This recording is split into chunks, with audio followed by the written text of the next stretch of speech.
It's Waxing Lyrical Baby. Hello, Waxers, and welcome to Waxing Lyrical Mains and Dutch. I'm your host, Mains.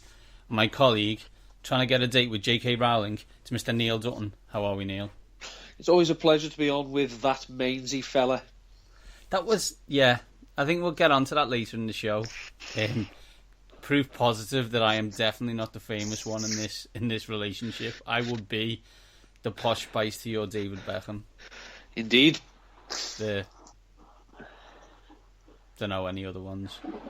Brilliant. Thank you. The Kate Middleton to the other one.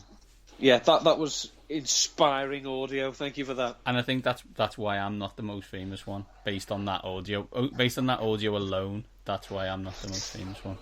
I will apologise in advance for the slight rumbling noise in the background, in the sense that I thought the washing machine would be finished by now, and it's not. What I'd like to say is that Dutton was again on TalkSport 2, and what I'm glad is that I'm not the only one who has to deal with Dutton's terrible sound at times. That was my home also phone. Due to national radio. Yeah, that was my home phone. You've got a home phone. That shows you what dark ages you live in. Yeah, but on the plus side, I got to share the airwaves with Mike Carlson, so that's one off the bucket list. Fantastic, Dutton. Fantastic. So Dutton, it's the final game of the international series this week. It's week 8, and we're going. Indeed. If Dutton can make it, putting his faith in the UK public transport system. I am going to surprise you, so balls to you. Dutton has got it down to German efficiency. However, this German efficiency relies on Richard Branson and the former Mayor Boris Johnson. Foreign Secretary Boris Johnson.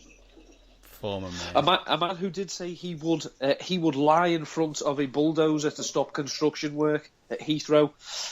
I think we should test whether that will actually stop the construction work, Boris. So down you go. If that's not reason numero uno for the Heathrow expansion to go ahead, I don't know what is.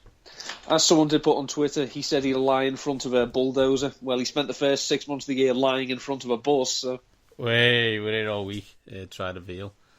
And if you want to try the veal or other delicacies, mainly pizza, can I suggest getting tickets as quickly as possible to the Gridiron International Series after party, hosted by obviously the Gridiron Boys, which I guess would be Will and that Ollie chap. Billy Big Bollocks and that Ollie chap. Billy Big Balls, the blue tick man himself, Will Gavin and Ollie.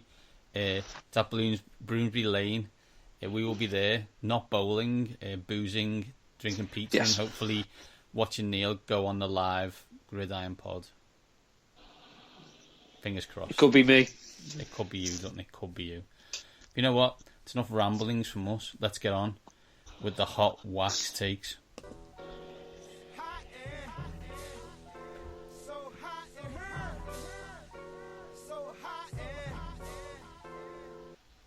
Dutton, hit me with your first one. Brock Osweiler will be a top 12 fantasy quarterback this week after spectacularly fulfilling my prophecy last week of less than 5 fantasy points. You are going backwards and forwards on said guy. Is this anything due to the fact he's playing the Detroit Lions defense this week? Detroit Lions defense, they're allowing the most fantasy points to quarterbacks. Darius Slay isn't going to play. Even Brock should be able to pick them apart. If he can't, then the tilting is over. He is just crap. He is just garbage. My first one, Dutton, is a pet hate of mine, and it's this week can be linked to Washington, and that is teams who defend differently in the last 2 minutes of a game should have their coaching staff fired immediately. And if they're on a road game, they shouldn't be allowed back on the private chartered jet back. If you've done something that works for 58 minutes, why then stop doing that? Well, I mean, the thing I will say in defence of this is, for 58 minutes, you, assuming it's been a close game, you are trying to stop the pass and the run. In the last 2 minutes, you know they're going to try and pass. So sit off call it prevent all you want. So sit off 15 yards so they can get 10. Yeah. That's a fireable offence for me. But you're forgetting that the Washington defensive coordinator was also the defensive coordinator of statistically the worst losing team in NFL history. So back at the scene of the crime, what else did you expect to happen? Next hot take, please, Neil. The Saints have allowed 2 touchdown receptions to tight ends so far this season. That will be doubled by the end of Sunday. They are playing who? Jimmy Graham revenge game. Spoiler alert. I believe his name may come up later in the show. Twice, Neil? Twice. Fantastic. The Browns have their best opportunity to win an NFL game this week. If they do not win, they will go 0-16. They're not going to win. Simple as that. They're not going to beat the Jets. On NFL, on an NFL weekly pick'em in our group, they are. How bold? It's not really bold. They're playing the Jets, for God's sake. It's like the worst team against the third worst team. It's not really something that I should be staking a claim against. It's not like I'm saying they're beating the Patriots, is it? No. Next one, Dutton. Jeremy Maclin will finally pass 100 receiving yards in a game and score a touchdown this season on Sunday. That would be nice. He is playing Indianapolis, for those who are unaware. Maclin has been saved from being the hugest disappointment by the fact that Allen Robinson is still breathing. Is he breathing? Is he breathing? He's killed multiple of my DFS teams this season. I mean, the thing is as well, I mean, Robinson's numbers are down, but his efficiency numbers after he's got the ball are down. So we can blame Bortles all we want. He's not doing enough with the ball when he gets it. But that all goes away if he gets 15 targets a game, which he's not. I'm going to take you back 12 months, Dutton. I may have baited a bigger show, stating that Jay Cutler and Matt Stafford were indeed the same person. I had statistical proof to back that up. However, since that point in time, when I assume Ollie Hunter, producer of Drive Time on TalkSport and obviously the Gridiron Show, I know him, he doesn't know me. Sent that tape to Matthew Stafford, who since then has become a top 5 quarterback in the NFL. He has found it, whatever it is, and if Jim Bob Cooter so much as leaves the state of Michigan, he should follow him. That's it. It is not a thing. It is a man. It's Jim Bob Cooter. And as you did point out as well, that's his name. It's not James Robert Cooter. It's Jim Bob. It's Jim Bob. It is Jim Bob Cooter. Next one, Dutton. Both Hill and Gio Bernard will score at Wembley at the weekend. Spoiler alert. One of those names will be mentioned later. My next hot take, Tom Brady is good. Oh no, wait. That's not a hot take. That's just a fact. And I think we should just mention it every week. The New England Patriots are the best team in the NFL. It's why people keep trying to delude themselves that they're not, I don't know. But it's almost boring to say it, but seriously, what stops the Patriots? The crappy AFC, the terrible NFC? No, I'm sorry, they're the best team in the NFL. And people who say, yeah, but in the playoffs, they better get a home game. Oh, because they couldn't beat this garbage on the road. No, I said Seahawks, Patriots Super Bowl, and Seahawks should win in a revenge game. No, I'm sorry, it's 5. It's one for the thumb for Tom. The sound of that noise was the squeak of excitement from Cardiff. Final hot take, Done. Ryan Matthews won't fumble this week. Dutton's got hashtag beat Dallas on the brain. For me personally, I hope you succeed in this hot take. He's just crap. Stop fumbling. You can't say it's workload or fatigue. The 2 fumbles he has had this season have been on his 9th carry of the game and the 14th. Oh Jesus, you must be exhausted. When he finds out how to stop fumbling, can he send a memo to Matt Jones, care of Landover, Maryland? Because he cost me a victory in being 5-2 and being relevant. And without meaning to blow my own trumpet, I don't recall writing 650 words on why Matt Jones was a viable fantasy player this season at some point during the summer. Because he didn't. The other fella, however, owes me 45 minutes of my life, and I want him back. that people are aware, Dutton does about 800 words an hour, as you just learned. Only when I'm taking it easy. Only when he's on a slow day. Dutton, they're the hot wax takes. We like doing them for fun. If you've got any, let us know. We're at waxing_lyrical. Neil is at ndutton13 and I am at maindy7. But without further ado, Dutton, and this week we're going to talk international series. Let's get on with the games of the week. The games of the week. Touchdown, 85 yards. He's going to score. He's going to score. He's going to score. Touchdown. Neil, first game, and it's the game we'll be at. The game in which you, my friend, will be wearing John Riggins' Washington Redskins t-shirt. You looking forward to that? Can't wait, especially given the fact that, even though I am going the right way at the moment, weight-wise, I'm still probably at least a stone heavier than you. I'm hoping you're going to enjoy the fact that basically your Riggins top is going to be a flag after I've climbed out of it. The elephant in the room is that when I bought it, and it's miles too big for me, and it'll actually be miles too big for you. Yeah, we'll try. We'll see about that, John. First question, Washington at Cincinnati. Obviously, at in inverted commas there. The over's 47 for info. Kirk Cousins, should you want him? And I don't just mean in fantasy, I mean in real life. 6th in passing yards, 11th in touchdown passes, 10th in interceptions.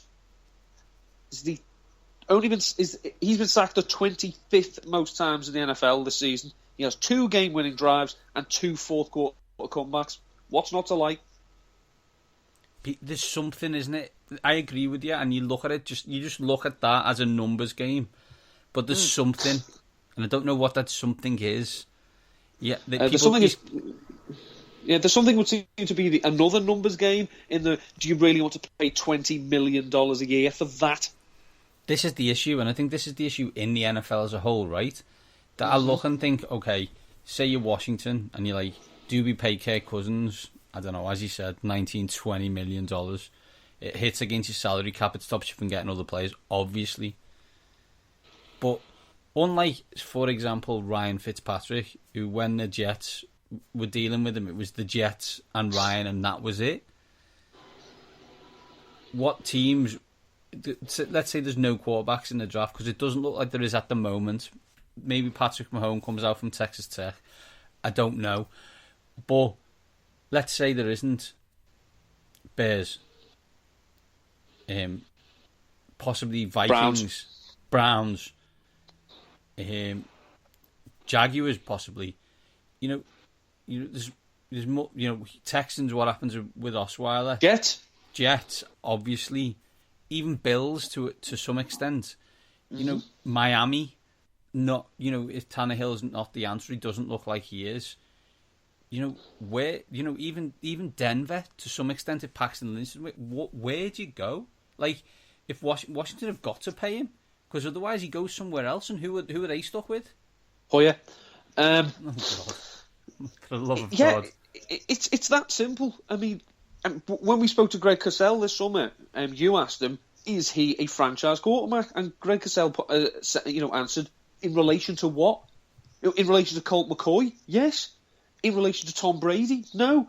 Is Tom Brady bouncing into, Maryland at some point next year? No. So ultimately, you don't break the bank for him. But I think it's basically it's going to have to be it's a tough negotiation. This is going to be the boy McClellan's toughest job, in the sense that he has to pay him, but he also has to pay him and say, look, you're not that good, but take this and let us improve around you, and we can do some things together. I don't know, throw in some bonuses or something. If the Pro Bowl still means a lick of shit, throw that into it. In theory, Washington are Cincinnati 5 years ago, and they need to convince them to sign an Andy Dalton team-friendly deal so that they can build around him to get to a position where he can lose in the first round of the playoffs every year. I mean, the cap is not going to be a huge problem for Washington because obviously Deshaun Jackson's probably not going to be back. Pierre Garçon's not going to be back. So there's a huge wedge off. Jordan Reed's already been tied up. There's no one really on that defense who warrants any type of big money. So the money's not going to be a problem. It's just a question of, does Snyder somehow again escape from that cupboard and say, no, shiny thing, and get, Tony Romo or someone? It's that simple. I mean, Kirk Cousins he's a mid-range quarterback. Unfortunately, the NFL is full of mid-range quarterbacks. Everyone's a mid-range quarterback at the moment, with the exception of like Tom Brady and Big Ben. Exactly. The Phillip NFL. Rivers. Yeah, the NFL is the quality of the NFL at the moment is the worst I've ever seen. So Agreed. there's no point trying to think you can find something that's going to be so much better than it, because you can't. So you just make do with the best you can. If we move over to the hot take you mentioned before, Dutton, for the Bengals side, what should we do with the backfield this week? It really does depend on your format. If you're playing PPR, then obviously you're going to want Gio Bernard. He's still averaging, I think it's 5 receptions a game.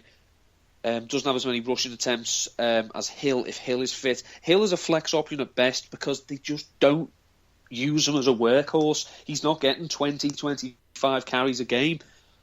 So he's touchdown dependent. So you can't, if you have 2 running backs in league, and I play in a couple where there's one, actually my league with a friend rank, 1 running back, 2 flex spots. That's why he gets paid the big bucks. So if you've got Hill and you want him in a flex spot, that's fine. I wouldn't be a problem with that. But as a running back 1 or 2, I just don't think you can, even though this matchup looks so good. Tyler Eifert returned last week, done slowly. When do we start playing him? Is it this week?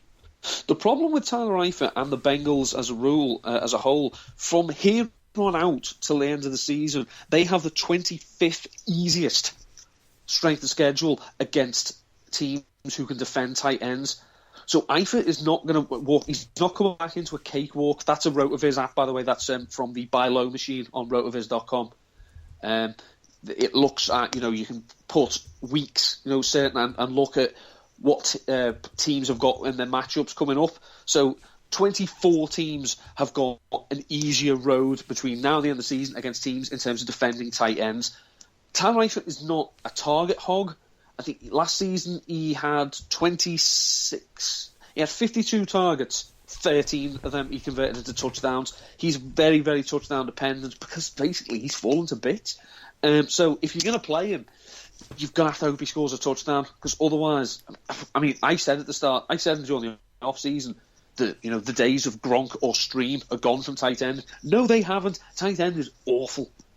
It is absolutely terrible. I mean, Jack Doyle is a top 3 fantasy tight end. So if you've got Eifert and you've been waiting for him, and you've been waiting to take him out the package, I can't recommend it. But ultimately, if you've got him and you've waited this long, you're going to have to play him eventually. So you may as well see what he's got, because you're going to have to make a change next week anyway, because he's on a bye. Washington at Cincinnati, the over's 47. Who you got on over or under? I'm going to take the Bengals, just because I don't think Josh Norman's going to play, and therefore I don't think Washington are good enough to stop Dalton to AJ Green 15 times. I'm picking the Bengals regardless of what I think of the game, and I'm picking the over as well. Just for reference, everyone, on a plane to London at the moment, Jordan Reed and Josh Norman will be there. Helpful for Washington in many respects. I just hope they're fit and aren't rushed back. Because if I've got a concussion, what I really, really want is a 10-hour plane journey. It's a 10-hour flight. Absolutely done. Absolutely. Next game. It's very easy to pick all the high-scoring ones, but we'd end up talking about the Saints and the Falcons every week. So I've gone for a lower-scoring game, but one with massive importance, even though one of the teams is 1-5. It's last year's NFC Championship game. It's Cardinals at Panthers. over-under is 47.5. And I guess the question is, does the Panthers' awful defence actually help fantasy owners of Panthers players? Oh, God, yeah. They can't just... I mean, bear in mind, my biggest argument of why I didn't think Kelvin Benjamin was a viable fantasy wide receiver one was because most of his production in his rookie season came when the Panthers were 10 or more points down. And I actually went, do you see the Panthers being 10 points or more down very often this season? And, of course, everyone said no. Their defense is terrible. So they're going to be in games, which means Cam is going to have to throw more, which means it's good news for Benjamin. The other receivers, they're all much for muches. As an Eagles fan, I know it's very, very hard for me to shine the light of shame on any team's wide receiving core and say, that's terrible. But it's not the best. So they are going to still be in games. It's good news for Cam Newton. It's good news for Kelvin Benjamin. And, of course, it's good news for Greg Olsen, who... He's been probably the shining beacon of light in the Panthers season this year. He's on course for top all previous career numbers for him. On the Cardinals side, I suppose it's the question that I will ask every week for the Cardinals: is it anyone other than David Johnson in your fantasy team this week? No. This is what you would call, I think you did call this something. This is a resistible force meeting a movable object. The Panthers have got no pass rush. Palmer's been sacked 16 times this season. Probably worth noting that in the game Palmer didn't play, Stanton only got sacked once. But we'll say what John for that. Carson Palmer is struggling. He's not being held upright. But the Panthers are just not getting to the quarterback. So, and the only thing they can hang the hat on is David Johnson. John Brown's got sickle cell trait. That's what's been causing him his leg pain. Jerron Brown has gone to IR. J.J. Nelson is a boom or bust. He's bloody quick, but that's pretty much all he's got. He's a one-trick pony. Michael Floyd is terrible at football. Let's forget he ever existed. Fitz can't do all the heavy lifting he could do half a decade ago. He's not in the first flush of youth. He's taken an awful lot of punishment. And you don't feed 15 targets a game to a slot receiver. It just doesn't happen. The safest thing they can do is just ride David Johnson because it's working. I suppose the question is, off the back of that, Dun, where are all the wide receivers not named Larry Fitzgerald in this team? Last year they seemed to have an abundance of them. This year it's back of milk cartons, missing in action. I think it's the offensive line problems they are having. I say that, Bruce Arians, newsflash, is a vertical passing guru. He wants his quarterbacks to be taking 5-step drop, 7-step drop, and just bombing it. Palmer hasn't got the time. So literally he has to look for little dump-offs to Fitzgerald or David Johnson. He hasn't got the time to sit back there and hope John Brown has got open because he's got pressure in his face. And let's be honest, Palmer isn't in the first flush of youth himself. He still hasn't recovered from the last time he played the Cardinals. He has not looked the same quarterback since then. So he's, to an extent, he's holding the offense hostage. I don't think he hasn't passed for more than 300. He hasn't hit 300 yards in his last 5 games. And I don't think he's thrown multiple touchdowns in any of those games either. So, David Johnson or nothing. Larry Fitz, PPR might be able, might prop up his value a bit, but standard, he's on the borderline. Cardinals at Panthers, Dutton. It's the over under's 47.5. I'm going to take the under. I'm going to take the Panthers to win, and it will be bloody ugly. This is, as you said, the resistible force meets the movable object. The team that's struggling to throw against the team that can't defend the pass. No defensive pass rush against no offensive line. This has got all the makings of a what in the olden days would be a barn burner, and this year seems like one of these 17-13 games. I'm going to take the Cardinals in a what people may see as a slugfest by the score, but is actually just a terrible game of football. Did you see, by the way, in college this week, Colorado beat Stanford 10-5? How's that even possible? I don't know. In college football? In college football, 10-5. Whereas in the same week, Texas Tech and Oklahoma scored over 100 points. Unbelievable. The final game, Dutton, is Arsenal at White Hart Lane. It's Liverpool at Goodison Park. It's the Patriots at the Bills. Someone's got their FA Cup final and European Cup final rolled into one. Can the Bills run the ball this week? No. The Patriots are playing solid run D. LaShawn McCoy should never have played last week. That's actually culpable negligence. On the part of the Bills, they must have known that he wasn't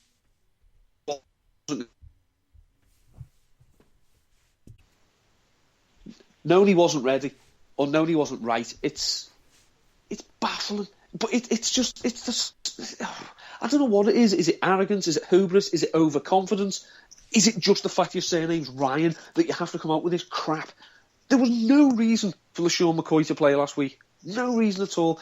On paper, they could have gone in and pounded the rock with Mike Gillisley or any other no mark they chose to roll out. They didn't need LaShawn McCoy. The fact they didn't beat the Dolphins says more about the Bills than it does the Dolphins.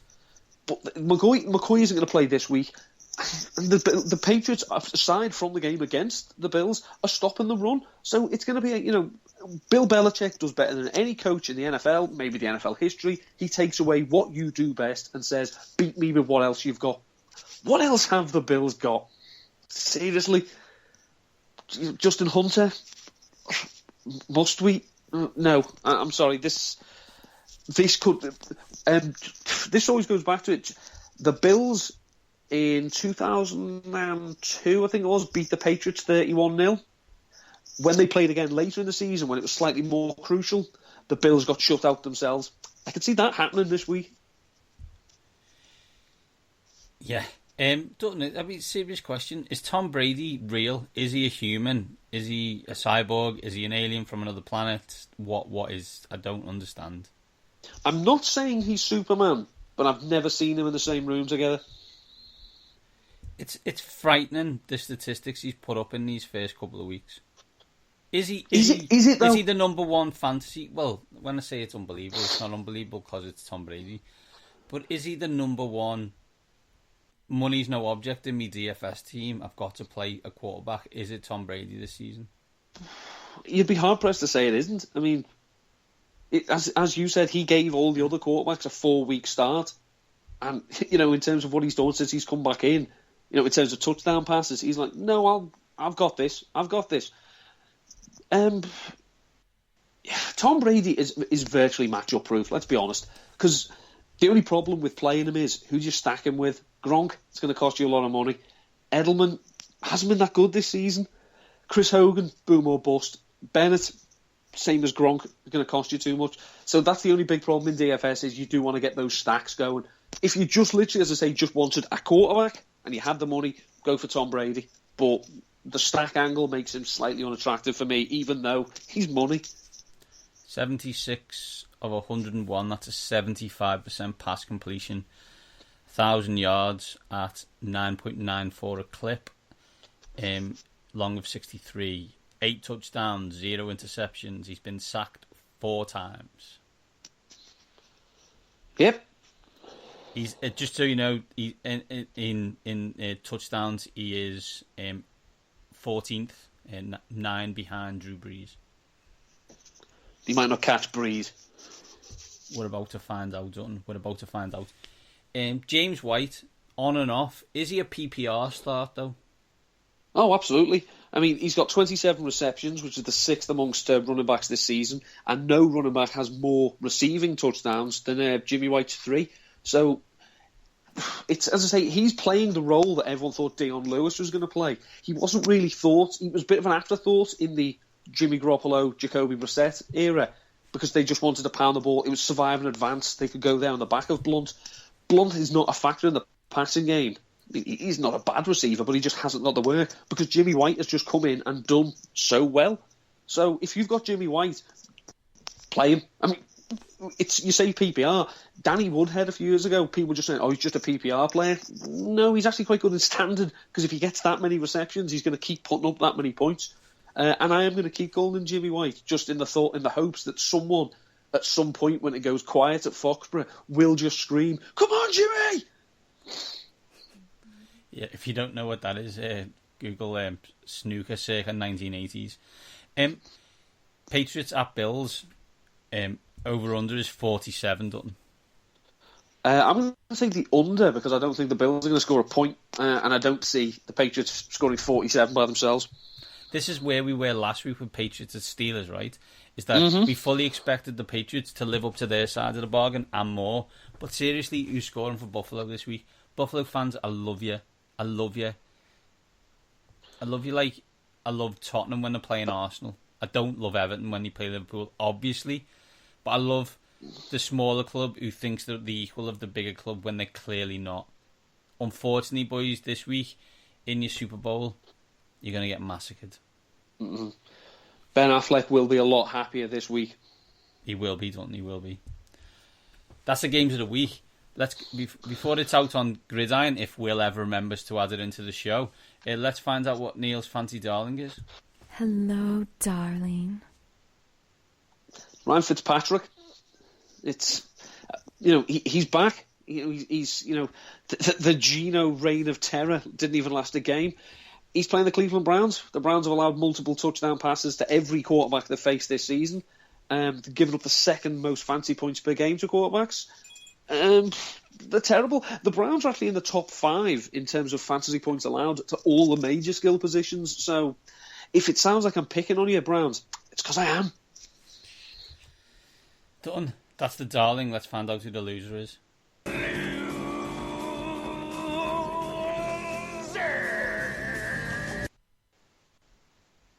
Anyone who took a running back early in the first round of their draft, or even early in the second round, they just keep getting hurt. If they're not called David Johnson, what have they done for you?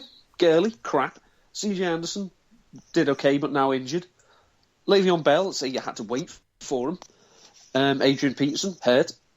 LaShawn McCoy, hurt. Devonta Freeman, timeshare. I mean, seriously, get with the program. The no running back fantasy corner is smoking blunts and eating caviar while drinking cognac as we speak. Yeah. Hi. Is that take a running back early? Oh, hi. This is zero running back. We won. Brilliant. Darling is Ryan Fitzpatrick. Shocking. Fancy loser is you if you picked a running back early. Do you know what, Dawn? Let's get on to Daily Fantasy Team of the Week. Mains and Duts. Daily Fantasy Team of the Week. Show me the money. Dawn, I actually did well last week in Daily Fantasy after me moaning about having no time to do it. I actually won 2 head-to-heads and won money in a large group finishing in the top 1,000 or something. Unbelievable stuff. So let's hope it continues. Let's see what you're doing with your quarterback. Quarterback, I've gone for Jameis Winston. He seems to have turned a little bit of a corner again. He's playing the Oakland Raiders, who are, according to DraftKings, the 27th ranked defense against quarterbacks. So at 5,700, I've got famous Jameis. I also have Jameis Winston. Again, me and Dutton don't show each other our teams. It just happens that sometimes I know what I'm talking about. They're playing Oakland. Oakland aren't very good on defense, although they're fun to watch. That should be a fun game to watch. Jameis played well last week. It was against the 49ers, but the 49ers and the Raiders on defense are pretty similar. So I've gone for Jameis Winston. As Neil said, 5,700. Neil, who's your running back 1? 7,300. Seawoke. Why Seawoke, Dutton? He's playing the New Orleans Saints. Are you a running back? You want to play the Saints? In such a similar vein to, are you a running back? Are you playing the Saints? You want to start? My running back 1 at 5,200 is Gio Bernard, who in Wembley will score against Washington. May not, has to split the carries with Jeremy Hill. Usually is the pass catching option, and probably will score a touchdown. Let's hope. Let's kind of, if it's already 31-7. Running back 2, Dutton. The best running back in Kansas City, Spencer Ware. Can we just have a moment for that? I think we just need to take a moment. I'm not disagreeing with you. I just think we should have a moment of silence for Jamal Charles, one of the best running backs we've seen in a long, long time. Oh, absolutely. But proof indeed that, just because you've got a superstar doesn't mean you stop looking. Even when he's getting to a certain age, you still have to fill the roster in case they get hurt. And Kansas City, let's be honest, Kansas City over the last 15, 20, 50 years, they've had some bloody good running backs, usually plucked from obscurity. I mean, Jamal Charles was not particularly highly regarded. He dropped in the draft. Go even further back, Priest Holmes was undrafted. He went to Baltimore, obviously, but then they got him. They had Larry Johnson. This is just one of those things, the same way that Ted Thompson usually can draft receivers in the second round, Kansas City do get good running backs. Spencer Ware, I think, was he undrafted? I think the Seahawks may have picked him up. He's been brilliant this year, so they've not missed Jamal Charles. They don't have to rush him back. They don't have to bring him back at all if he's not Jamal Charles anymore. And he's facing, who was he facing? Indianapolis. They're crap. There's a lot of he's facing them. They're crap. The question, every team's crap, right? My running back.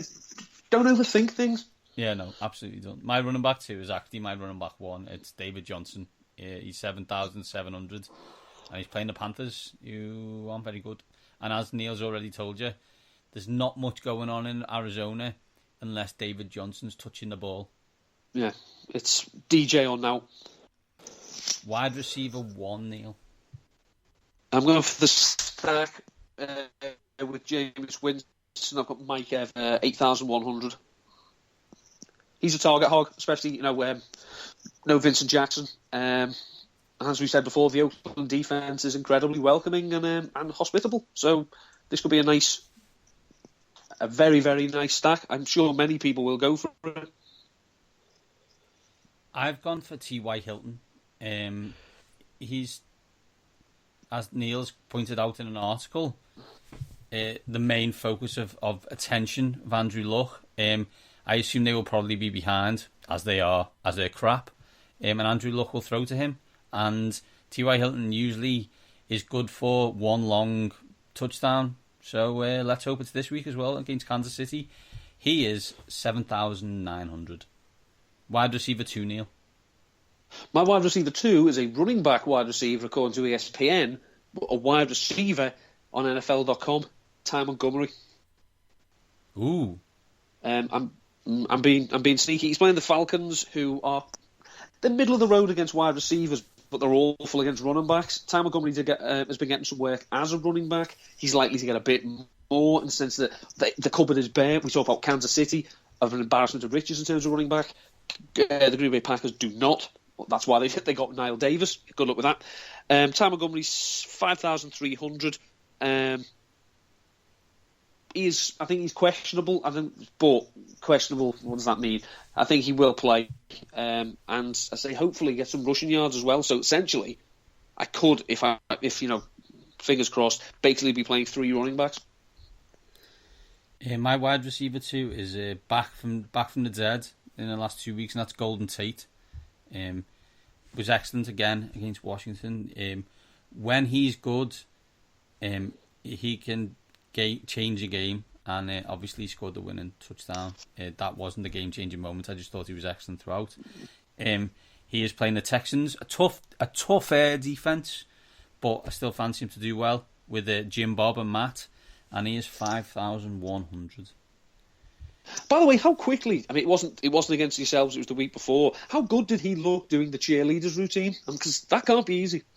He's a man with a lot of rhythm. Probably got fined for it as well. So. Probably did. Let's not get on with that. Wide receiver 3, Dutton.